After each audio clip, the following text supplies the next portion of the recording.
Hi, I'm an Australian guy living here in Belarus, and I have a confession to make.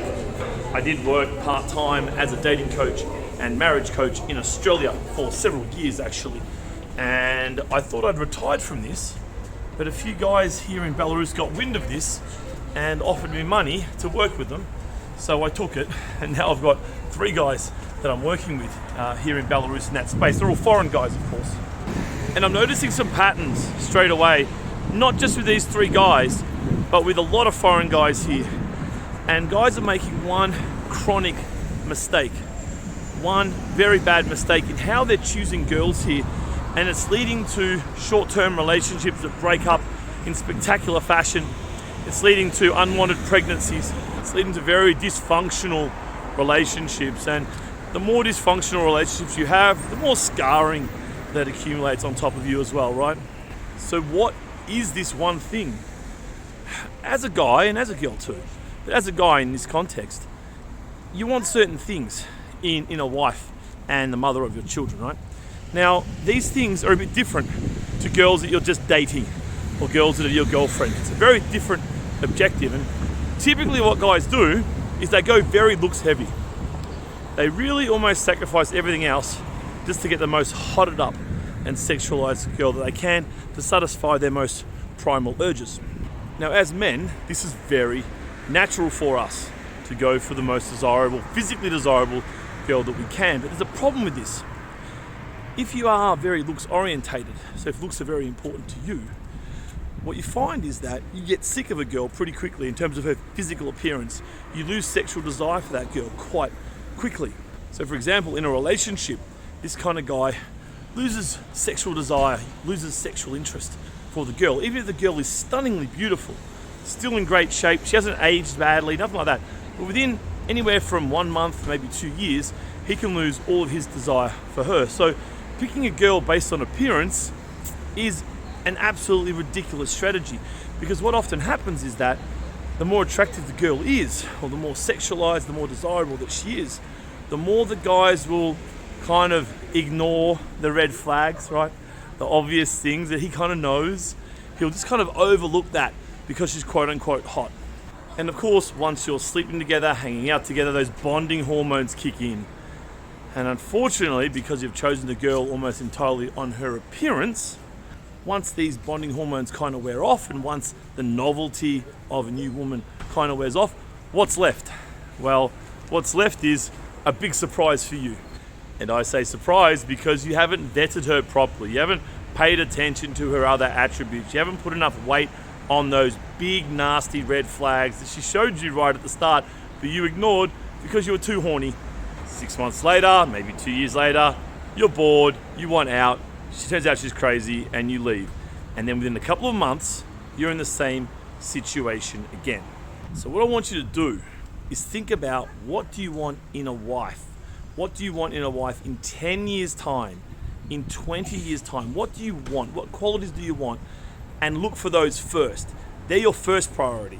And then worry about her age, worry about her appearance after. They still need to meet a certain basic level, of course, but they should not be your first priority, because there are a lot of beautiful women in this world, and there's not so many women who will make great wives.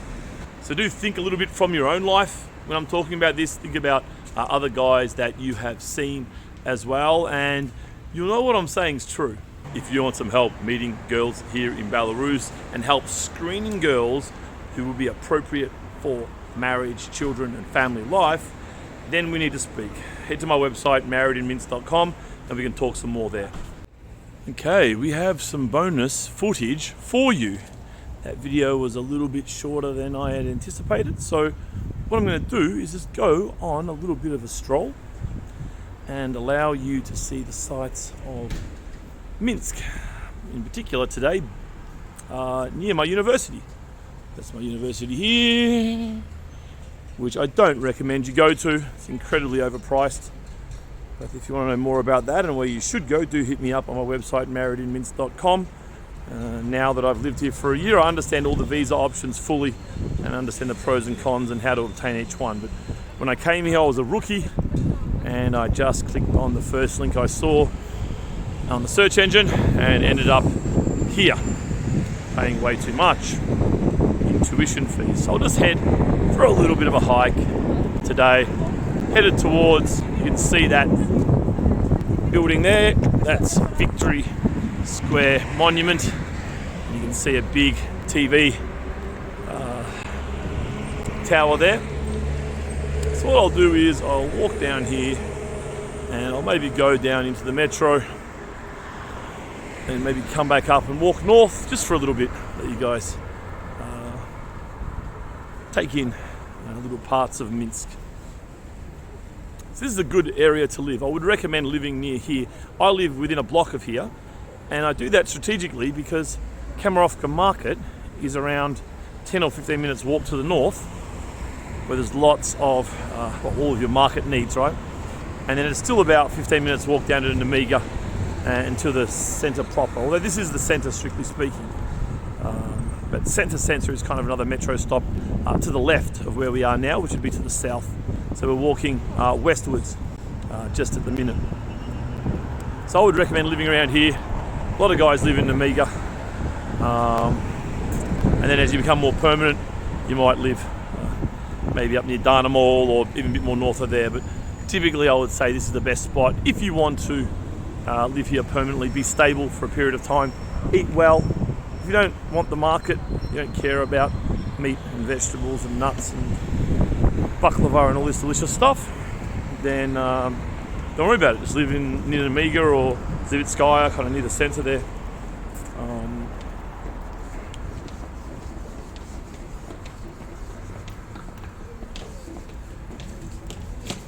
So this is the underground part near Victory Square Metro.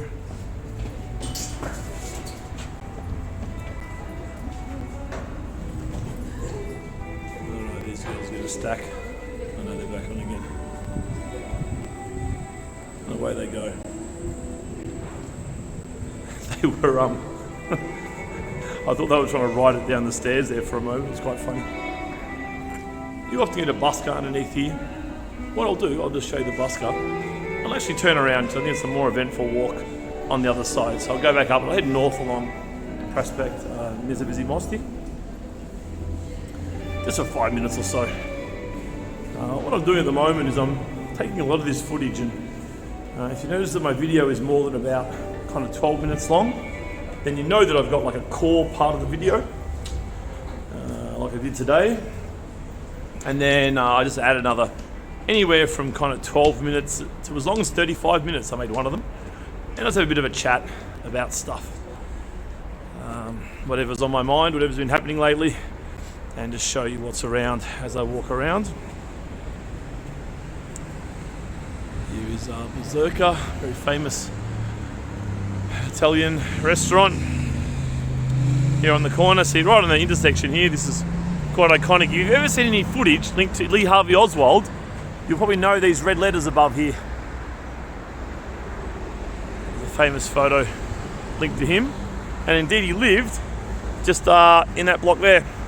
So I have made a video about this if you want to know more about him and his life here in Minsk. So this is the guy who shot JFK, American president. He actually spent, I think he was about 23 or 24 when he did that, and he'd spent 2 years prior living here in Minsk, could you imagine? So he came to Russia. He had these kind of radical communist ideas, and he thought that Russia would be amazing, so he tried to defect. The Russians are like, we don't trust you, go back home. They ended up keeping him, long story, and they sent him down here to Minsk.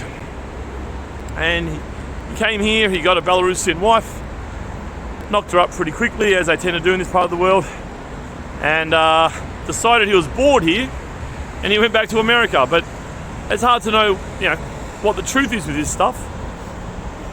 Did he really get bored? Was he working alone to shoot JFK? Was he part of some other syndicate of people? And he was kind of the front man. It's interesting to see the propaganda coming from each direction with such a topic. Do watch my video on that. It's quite an old one. You have to go back through the archives a bit. Just go to my channel, click on video or videos, whatever the tab is, and you can just scroll back. It's probably back somewhere around June or July of 2022. And talk about that in some detail. I'll show you the outside of the apartment, talk a bit more about him as a person, and what happened around that time. Because of course, if you don't know, obviously that was on TV, right? You've probably seen the footage of JFK slouching in that kind of open convertible car as the bullet hit him, and he kind of hunches over. And then of course, 2 days later on national television, Lee Harvey Oswald was being interviewed, and some guy just came up to him and shot him live on air. So, bit of tit for tat, bit of empire wars, ideological wars, propaganda wars. For the Americans, from a strategical point of view, it's probably a good thing to try and knock him off straight away, just in case anyone else wants to be a hero. Because obviously he wasn't working alone, he had this ideology, he was living here, he was in regular contact with other branches of communist parties around the world. He's obviously part of a bigger system that could radicalize more people, so it seems like the Americans just wanted him dead, so they obviously just knocked him off there. But it's interesting because the Americans, or the official narrative, was that he operated alone, he was just crazy, right? And you'll see this with American propaganda. They always focus on just one random person who was crazy. That's their common political propaganda line. So they try to push that about this guy.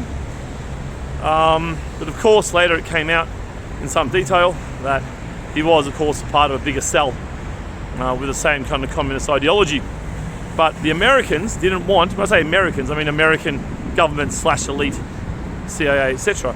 They didn't want to give this kind of victory, this propaganda victory, that the communists shot the American president. So they just wanted to pretend he was some random crazy guy. Which again, according to significant research by the government itself, generations later, found all this to be fictitious, and that he was a part of a bigger communist cell. Now, I could be entirely wrong, of course, but this seems to fit the best for my way of thinking. But of course, I'm sure if you're into this topic, you'll no doubt have your own emotional attachment to one of the theories behind the whole thing, and good for you. But unfortunately, there's no real way that any of us will ever know for sure, of course. Like with anything for that matter. No real way that we'd ever know what happens. We're just plebs who are given a story on the news and we just kind of believe it. It's the nature of us. Oh well. Cheers to being a commoner. Alright, I might even do a Yui here. Oh, I'll cross over there. Yeah, let's do that. I'll go up here, chuck a lefty, do a Yui on the other side there. And then, sorry, if you don't know my Australian vernacular, take a lefty is obviously turn left, and do a Yui is a U, so the shape of a U, the U-turn. A bit of Aussie slang. So I'm going straight, and then I'm going to curve around and go back on the other side there. So it's like a U. So when you're in a car, you would say I'm doing a U-turn. And then the slang, of course, being Australian, we can't just have U-turn, we've got to make that a little bit shorter and easier to say. So we say Yui, chuck a Yui, chuck a Yui. Can you imagine? It's even still English. Chuck a Yui. What would you think of that? If I just said to you, hey, chuck a Yui, and of course some of you watching will be Australian, but only a small proportion. I know a lot of Americans, a lot of English, some Canadians, some Germans, and indeed some Belarusians, which is really cool. Also watch. Indeed, when I started this channel, I'm just going to put the foot down here just to get over the green. So when I first started this channel, all I wanted to do was to just show Belarusians a bit about themselves through a foreigner's eyes, because they're so interested to see other people's perspectives. So that was why I started this channel. And there just wasn't enough Belarusians watching, so I kind of scrapped that, because what I noticed was that more and more foreigners were watching, expats who were living here. A lot of random dudes just kind of living in small cities, which is what I see a lot of. Random foreigners living in a small city with their Belarusian wives and maybe 1 or 2 kids. Remarkably common, actually, here in Belarus. So these guys started to watch, and then I thought, well, what can I do with this realistically? And it's like, well, I did work as a dating coach slash marriage coach in Australia as a side hustle for a couple of years, and that was very successful. Everyone I worked with always ended up very, very happy. So I feel like a lifetime of kind of knowledge had kind of come to a head there, and I kind of just resigned from that. I just thought, well, I'm leaving that life behind and moving on. And then some guys here found out about what I'd done before and were curious, and we just kind of chatted. And then within 2 weeks of that coming out here, I had 3 different clients who were each employing me to help them to meet girls, but also to definitely screen them in terms of who's appropriate for long term, because that's one big thing I do see here in Belarus. Guys come here and go for the hottest girl, and they just kind of get her pregnant, and it's all a big mess, and they're stuck with this girl who really is not suitable for a long term situation. So yeah, the channel's kind of evolved, and indeed actually a lot of so I've only had the channel or the website up for 2 months, but I've had a few guys ask about girls in marriage here, a few guys ask about kind of visa and buying property, and a few guys also bought some of the books I've written. So I've written a book on how to use Tinder in Belarus, a specific guide for that. Also a video series, 10 hours, can you believe, where I talk very, very deeply and in great detail about dating and the culture here. Because of course the stuff on YouTube, like there's only so deep I can get, right? That I need to keep it broad to engage some kind of a broad audience. I mean, there's no point going hyper in depth about different dating models and whatever else, psychological archetypes and this kind of jazz. There's no point doing this because the market is too small for it. But I have got that, as I said, 10 hours of footage that I've recorded in the last couple of months, and I share that in a video series, which is very specialized information that you really can't get anywhere else. Not even close to it, to be honest. Because Belarus is a weird beast in terms of culture. It is a weird mix of old Slavic, old Christian, old communist feminism and individualism, and a number of historical events that have really shaped the culture here into what it is now. And it's not a place you can really understand quickly, to be honest. And a guy who's lived here longer than I have the other day said, oh, Ukraine and Belarus are the same thing. And I'm like, Jesus. I've heard some dumb comments in my life, but that is just so untrue. I mean, their temperaments, their character, entirely different. I don't know why you would say that. I don't know why he said it. I think he just sees the girls. Because a lot of guys don't really scratch the surface here. They're just sex pests, like this guy is. And they just see that the girls look kind of similar, so I think the culture's similar. They never got to know anybody here other than foreigners. And they're just trying to constantly bang girls, and whichever way they can, and never actually pay attention. They're so narcissistic, they just kind of get in their own head and don't even look around and absorb what's happening around them. So, yeah, whereas I have paid a lot of attention and reflected a lot.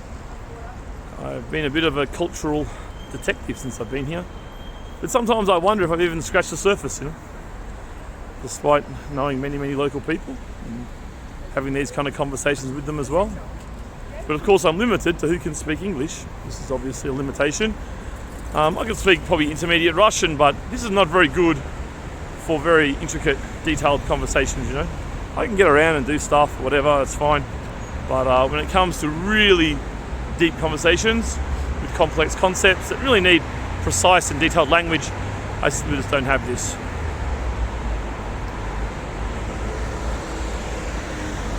Alright, what we'll do is, look, at this stage, what I've noticed from these videos is if you kind of watch the first 5 minutes of chit chat, you kind of watch to the end. So I figure, look, I'm just headed home now after filming for a couple of hours today. So I'm just headed home, so I might as well just take you home. And when I get close to my building, I'll just say Das Vidanya.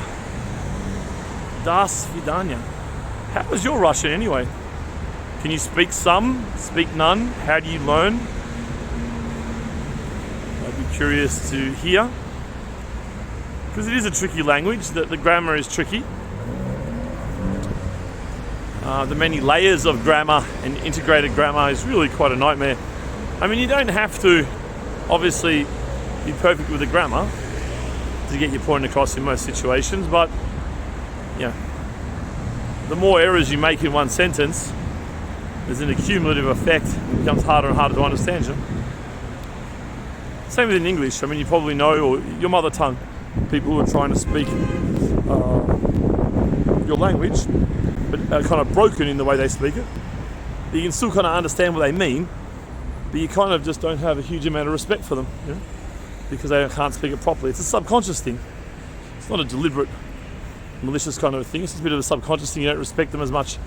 Maybe you think they're not as smart or whatever it is, but of course it's not their mother tongue. So we'll go back down underneath this metro again and do a loop.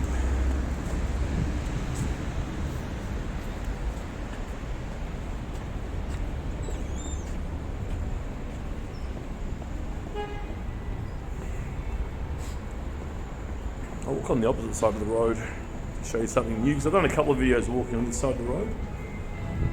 Turn right here, and instead of going on the left side of the road, I'll go on the right side of the road.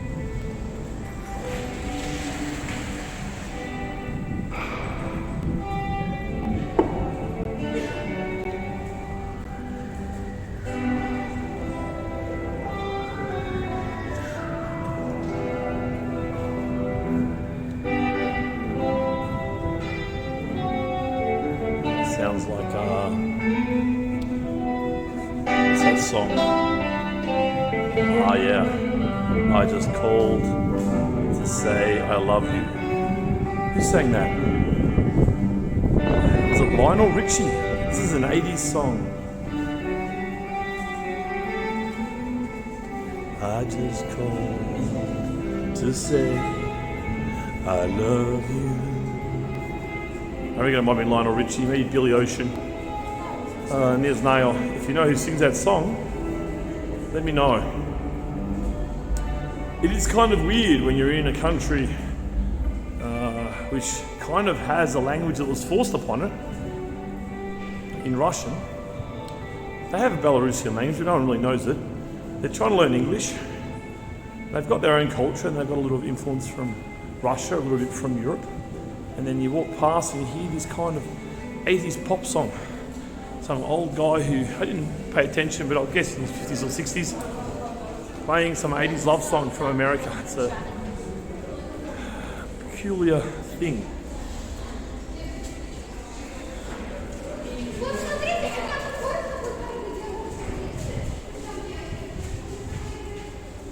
Go up on this side today. Give you a look at something else.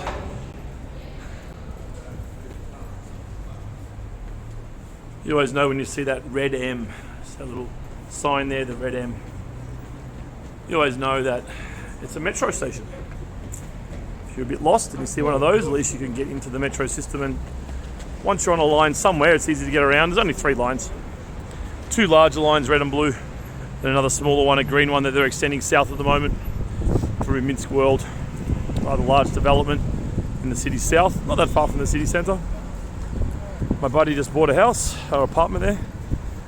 I'm actually going to see him in the next night or two, and I might even film his apartment. So he bought a 3-bedroom apartment off the plan, and there's a bit of risk obviously involved when you do that, in this part of the world at least. So we did that, and it's all gone up, but it's been built and it's all there, and he's just, at the moment it's a big cement box. It's a 3-bedroom, so 4-room, 3-bedroom. I think it's 130 square metre, so it's okay, you know. Multi-level, of course. In fact, I think it's a penthouse in one of the Minsk World developments. And he paid about 130,000 euros or something for it. But now it's already worth about 200,000. So kind of the risk has come off, you know. The risk is out of it now. It's been built, it's happened. So there it is, even in the current market conditions. But of course, even though the rents go down a lot here in Minsk, they've gone down a lot, maybe as much as 50%, I would say, in the last 3 years, despite goods and services going up probably 30-40% in that same time. So yeah, the relative price between food and accommodation has changed a lot in terms of rental. But the price of the actual apartment to buy them doesn't change that much, because there's no other way to hold your wealth here. Like, you hold your wealth in apartments, so you don't sell it. Because what else are you going to have? You want rubles? You want to sell your $100,000 apartment for rubles? What for? Well, you sell it for US dollars, okay. That's going to go down in value over time as well. You can't put it in a bank. Like, locals don't want to put that sort of money in a bank. So locals put it in a bloody safe. Or into crypto, if you're a young guy, into that stuff. Or young girls do it here too. So you don't really have any panic selling. You don't have this kind of thing happen, you know. So in the West, of course, we have mortgages and this kind of pressure. We have options. You can hold cash. You can hold some shares in your local stock market, and of course crypto as well now. So you have a lot more volatility around the property prices, whereas around this kind of region, you don't really. There's no pressure selling. No one wants to sell. It's fine. So they don't sell. So the rents have plummeted. Like, I know the rent from my place used to be $800 a month US. Now it's $400, and quite frankly, although I'm going to leave and end the contract fairly soon, if I didn't, I could probably get down to $350 actually, the way things are. This is on a long-term lease, obviously. If you want a month to month, the price goes up a lot. And that's fully furnished, by the way, fully furnished. All bills accounted for, Wi-Fi, electricity, etc. Even though those bills are not much, to be fair. That stuff's not too expensive in this part of the world.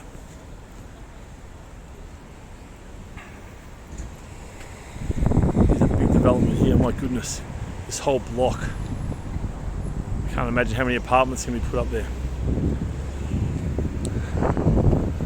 But at the moment, of course, people we still have this global phenomenon of rural-urban migration. So Minsk keeps getting built, while all the villages empty out. Is a pattern, and it's a pattern of the world, of course. I heard that in Japan, approximately 10% of the houses are empty. And I believe their population has shrunk accordingly, or even a bit more than that. So you have a lot of vacated houses, but if they're in kind of small villages, I believe what happens is the government gives the relatives a year or two to kind of work out what's going on with it. And if they can't find anyone associated with the house, if a bushka dies in the house and they can't find relatives, they give it a year or two and they just pull the house down. Just for safety reasons, and just, it's a bit of an eyesore. You know, all these old kind of village houses, they're just kind of banged up with some wood, you know. Pretty basic designs, basic construction. So they tend to pull them down if they can't find relatives. Maybe the relatives are overseas or themselves deceased, or I might go left here. Can't bother running for that green light.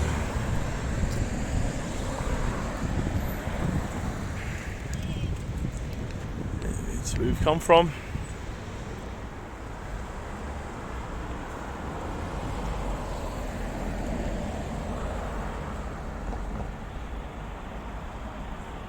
Well, this will do me for today. Thanks for the chat, guys. Any thoughts on anything that I've said, please chuck them down below. If it's something very specific on a topic, do remember that I'm just talking out of my ass, so I've got no idea what I've said. So if you want me to respond to something in particular, and you're responding to something in particular that I've said, just tell me at what minute I said it at. Some guys are making a comment and they kind of, you know, it's a question mark. It's a 30-minute video and I've got no idea what they're talking about. So I don't even try to respond. Alright, I hope you enjoyed this video. If you did, give me a like, show your appreciation, let me know that I'm on the right track. And if you are subscribed, I kind of assume that you are. Really, if you're watching to this point, you probably are subscribed, which I do appreciate. And I've got a good core group of guys that follow, a few girls too, mainly guys, who follow and comment and watch most of my videos, which is great. If you're not subscribed and you've got all this way, I mean, this B-roll is 25 minutes plus what I've already said. So if you're there, then you may want to press subscribe as well, and I'll see you again very, very soon.